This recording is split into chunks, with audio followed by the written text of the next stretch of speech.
की प्रोटेस्ट हुआ हमें पता है।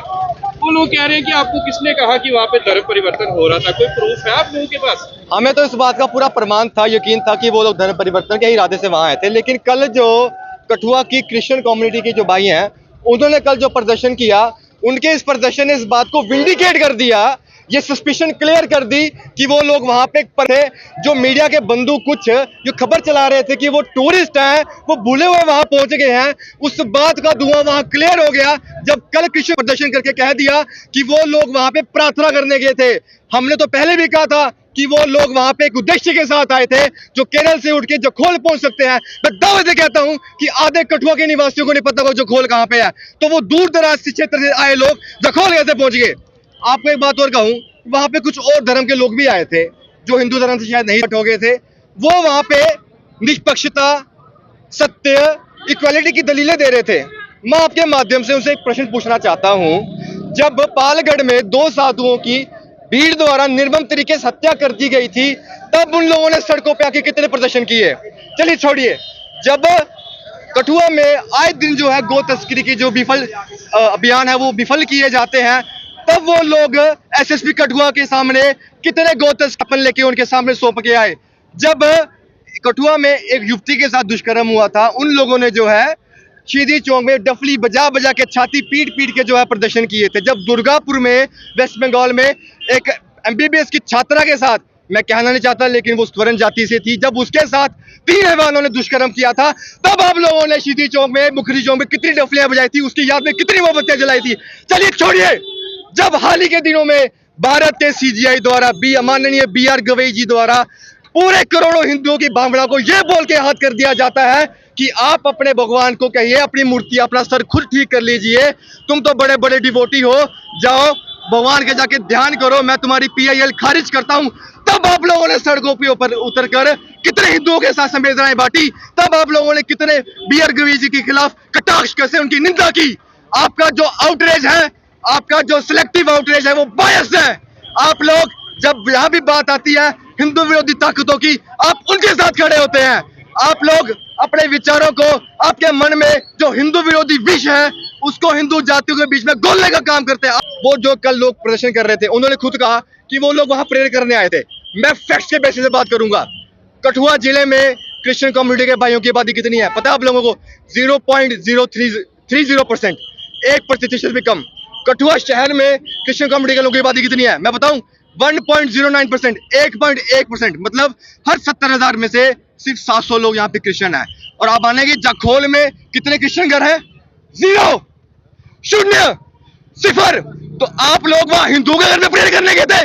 वहां पे जब आपका कोई रिलीजियस स्ट्रक्चर नहीं, वहां पे आपकी कम्युनिटी नहीं, वहां पे आपके कम्युनिटी के घर नहीं, तो आप कठुआ के प्रेयर कीजिए ना। जखोल में क्या करने गए थे?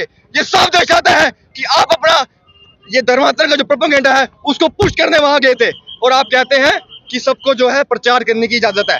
बिल्कुल है, आपको अपने धर्म का प्रचार करने की इजाजत है, लेकिन आपको किसी दूसरे धर्म का दुर्प्रचार करने की आज्ञा किसने दी? अब वहां जाके कहते हैं कि आपके घर में अगर बीमारियां हैं तो अपने जो देवी देवता हैं की फोटो बाहर फेंक दीजिए। आप कैसे एक्सपेक्ट कर सकते हैं कि जब आप एक हिंदू बहुसंख्यक जिले में जा रहे हैं, हिंदू बहुसंख्यक क्षेत्र में जा रहे हैं, और वहां पे जाके आप इस तरह के आपत्तिजनक, अपमानजनक टिप्पणियां करेंगे और वहां के लोग आपका फूलों से स्वागत करेंगे? जब वहां के लोगों का आपके एक्शन पे रिएक्शन हुआ, आपको पता था कि वहां पे जाना रिस्क है, फिर भी आपने उस रिस्क को उठाया। आपको पता था कि आपके एक्शन की कॉन्सिक्वेंसेस हो सकती हैं, फिर भी आपने वो एक्शन लिया। और जब वहां के युवाओं ने आपका प्रतिशोध किया, आपने घड़ियालियों आंसू बहाना शुरू कर दिए। आप कैसे विक्टिम है? For God's sake stop telling them as victim, they are not the victims in this country. Hindu is the victim. 57 देश है मुस्लिम आबादी वाले, 120 देश हैं जो क्रिश्चियन की आबादी वाले हैं। एक नेपाल को छोड़ दिया जाए तो एकमात्र हिंदुस्तान ही ऐसा जहां पे हिंदू है। और हिंदुस्तान में ही अगर हिंदुओं के साथ पतन हो रहा है, उनके साथ गलत हो रहा है, अगर वहां भी हिंदू आवाज नहीं उठाएगा तो हिंदू कहां जाएगा? इसका जवाब कौन देगा? एक बात और आपके सामने एक फैक्ट रखना चाहूंगा। आपको पता है कि दुनिया का ऐसा कौन सा पदार्थ है जिसका बॉइलिंग पॉइंट सबसे ज्यादा है? जैसे पानी 100 डिग्री पे उबलता है ना, वैसे एक पदार्थ है टंगस्टन। जिन भाइयों को पता नहीं टंगस्टन क्या होता है, तो जो बल्ब होता है ना, उसकी बीच की तार होती है, उसे टंगस्टन कहते हैं।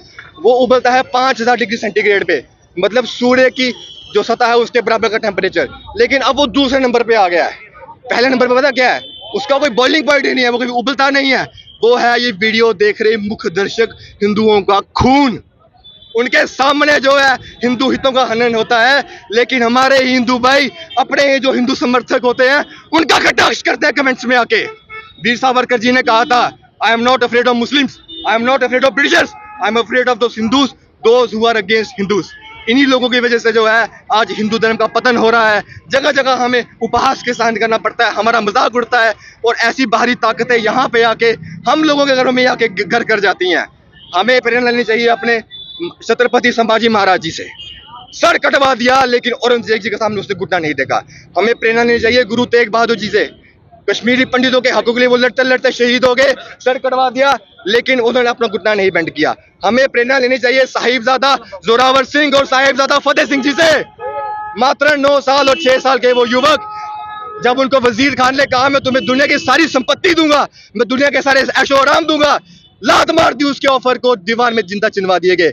और आप जो वीडियो देख रहे हैं, मेरे कुछ बेचारे मार्जिनलाइज सेक्टर के जो लोग हैं, कुछ पैसे के लालच में, कुछ राशन के लालच में, अपने बच्चों की अच्छी भविष्य के लालच में आप आके अपना धर्म त्याग देते हैं। अरे स्वाभिमान के बदले अगर स्वर्ग भी मिले ना, लात मार दो ऐसे स्वर्ग को। स्वाभिमान से जियो, सर उठा के जियो। जिस धर्म में पैदा हुए हो उस धर्म का गुणगान करो, उस धर्म की रक्षा करो।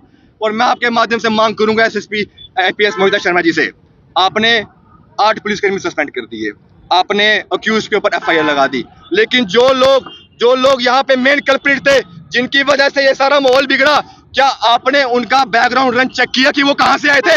क्या आपने उनके व्हाट्सएप, उनके कॉल लॉग चेक किए कि उनके हैंडलर कौन थे, उनके कोऑर्डिनेटर कौन थे, वो किस स्ट्रेटेजी के यहाँ पे आए थे? क्या आपने चेक किया जो उनके पास पैसा था उसकी मनी ट्रेल कहाँ थी? क्या वो पैसा नेशनल था, इंटरनेशनल फंडिंग का था, वो ब्लैक था, व्हाइट था, हवाले का था? आपने इन्वेस्टिगेशन की? जवाब दीजिए आप लोग भी। अंत में यही कहना चाहूंगा मैं, भगवान श्री कृष्ण जी ने भी 5 परिस्थितियों में शस्त्र उठाना उचित कहा है। स्थिति नंबर 1 गौ रक्षा, 2 आत्मरक्षा, 3 स्त्री रक्षा, 4थी राष्ट्र रक्षा और 5वीं धर्म रक्षा। अगर जुथाना के लोगों ने, जाखोल के लोगों ने अपने धर्म की, अपने राष्ट्र की, अपनी कल्चरल आइडेंटिटी की रक्षा के लिए अगर शस्त्र उठाए हैं, तो इसके जज आप लोग खुद बन सकते हैं कि क्या उन्होंने गलत किया या नहीं किया।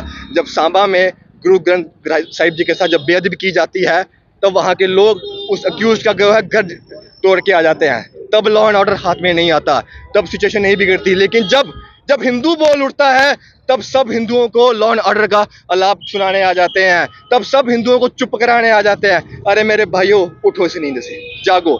ये तुम्हारा राष्ट्र है, अपने ही राष्ट्र में तुम विक्टिम बन के रह गए हो। इन जो कल्प्रिट हैं इन पे एक्शन होना चाहिए, और ये जो आवाज़ है ये और बुलंद होगी, अब दबेगी नहीं। धन्यवाद।